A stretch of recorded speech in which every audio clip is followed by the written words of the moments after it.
So I'm here with Helene Cardon, and she is the wardrobe nerd in Boulder, Colorado. Today, Helene is going to show us 3 DIY projects for an eco-friendly closet. And for those who stay until the end, there will be a special treat for you. And before we get started, if you don't have ideas on where to get clothes for these projects, here are a bunch of places that you can find free clothes. Free clothes, who doesn't love that? Hi, I'm Helene Cardon. I'm the wardrobe nerd. I'm a personal stylist and wardrobe consultant in the Boulder area. My mission is to help women make the most of their wardrobe and shop their closet. And I also guide them in shopping sustainably, secondhand, and with a plan. I offer wardrobe edit session. That's my main service, which is a comprehensive assessment of their wardrobe and personal style. And then I also offer shopping guidance at the secondhand store, as well as travel packing session and shooting and events. My expertise came from the fact that after I gave birth, my style was very frumpy, and it was the COVID lockdown. I was bored and I started to edit my own closet, and I realized that nothing was suiting me. And because I had to buy new clothes for my new figure, I decided to not make mistake and learn everything I could about styling to make sure I buy the right shapes and right color for my silhouette. And from there, I could not stop learning about styling for the following 5-6 years. So then I styled my friends and their friends, and now I'm a stylist in the Boulder area. So the first one is this jacket that used to be long. And so when I bought it, it was on Poshmark. I bought it as a statement jacket to wear for an event. But the thing is, it was so long on me and a bit A-shape, you know, like wide here. And this shape doesn't look good on my silhouette because I do better in straight line because I have broader shoulders.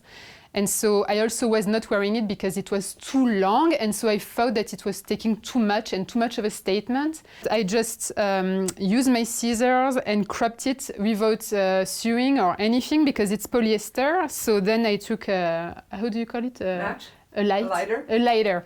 And then I just burned the fiber so that they don't fray. So I really didn't need a sewing machine for that.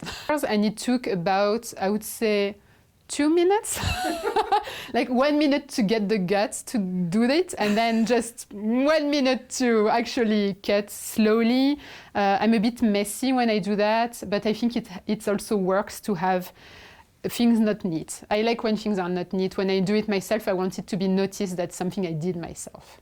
This jacket is cropped, so I like to wear it with bottoms that have more volume, that like longer bottoms. What you don't want is wear a cropped layer with cropped bottoms, because then you will feel like very cropped, you know, very short. So you need to balance the volumes between something cropped and something bigger at the bottom.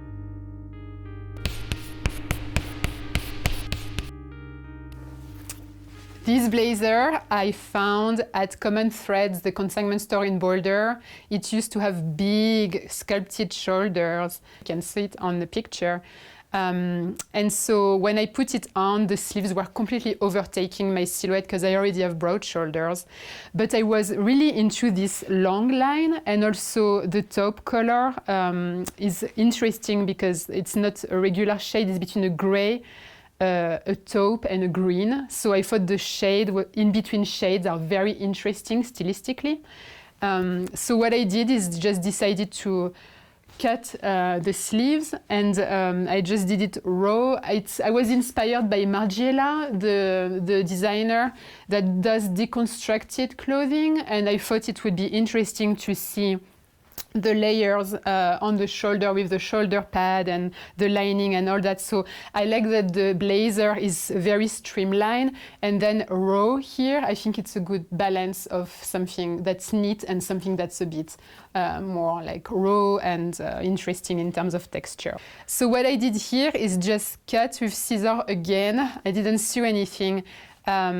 And what I did is make sure that I leave a little bit of space at the shoulder, because I did want the look where the shoulder is a bit further than my own shoulder, and because I have a broad shoulder, I need to be a bit further out. So if you want to do this trick at your house, just make sure you don't cut too short at the shoulder level, but a bit further out to make sure your cover is like covered, and then you have a more of a like a statement in your shoulder, and that goes really nicely with the vest. For me, because this is a designer blazer, I tried it first with a cheap blazer to make sure I understand what I'm doing. And then when I found this one, I'm like, okay, now I know what I'm doing. I know what works for me and how I will wear it. And that's when I took the scissor to designer blazer. So that's what I would recommend doing. Here you have to be symmetrical. So I took a little bit more time, and I think maybe 5 minutes here. So because this one is very long, it's the opposite of the other jacket that's cropped, so bigger bottom. Here, because it's long, I think it's nice to wear it with cropped pants. So I would do the opposite and pair it with cropped jeans. And I think because the color is so muted, I like to pair it with a pop of color as an accent to brighten the outfit. This is a sweater that I found on Poshmark. It's a beautiful cashmere sweater with a really nice drape. The thing is and I love the shape of it. It's like sleeveless and it looks more like a poncho. It's really nice. The thing is that the color of it was heather gray, and I'm in the season color analysis, I'm dark autumn. So I do better in darker shades, like shades of brown and shades of dark blue, like these are the best for me. So this heather gray was completely washing me out, and I looked a bit sick when I was wearing it. And I thought, I love the shape, I love the drape, I love the cashmere. I need to figure out how I can make it work for myself. So I used the dye to dye it to the color that I wanted. And I was aiming for a bronze color. So what I did was mix charcoal and camel, I think, and just crossed my fingers. I first put my cashmere sweater in lukewarm water, like a bit, like not super hot, to make the fiber get used to being in hot temperature. And then when I dyed, the water was a bit warmer than that, right? So it's like I did a process where I get the fiber get used to being in the warmer water. And so when I put it in the hot water, I didn't move it too much. I didn't move it around too much. I was just gently taking it in and out and slowly with gloves, you know, like plastic gloves. I was moving it around, but I was not rubbing it or anything like that. And then when I rinsed it, I did the same thing where I rinsed it in a bath of water that was slightly less hot and then a bit cooler, right, to make the temperature decreasing like slowly so that the fiber doesn't get spooked and shrinks or felts on me. I had really good success. There is a tiny bit of felting, but I don't think it's really noticeable.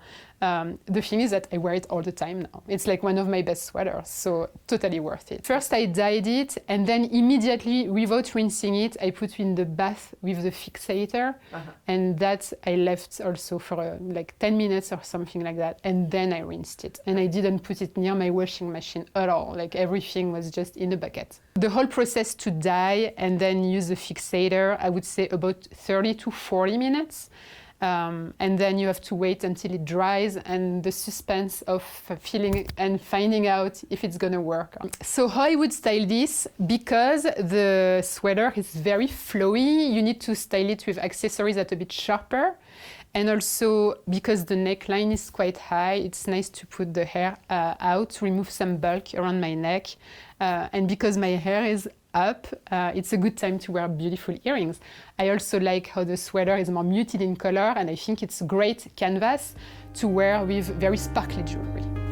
Thank you so much, Helene. That yes, was amazing. It was a pleasure. And for those of you that stayed to the end, we do have a special treat. Thank you so much for staying until the end. And the special treat for you is that you can go on my website and download a free guide on how to choose and care for your fabrics.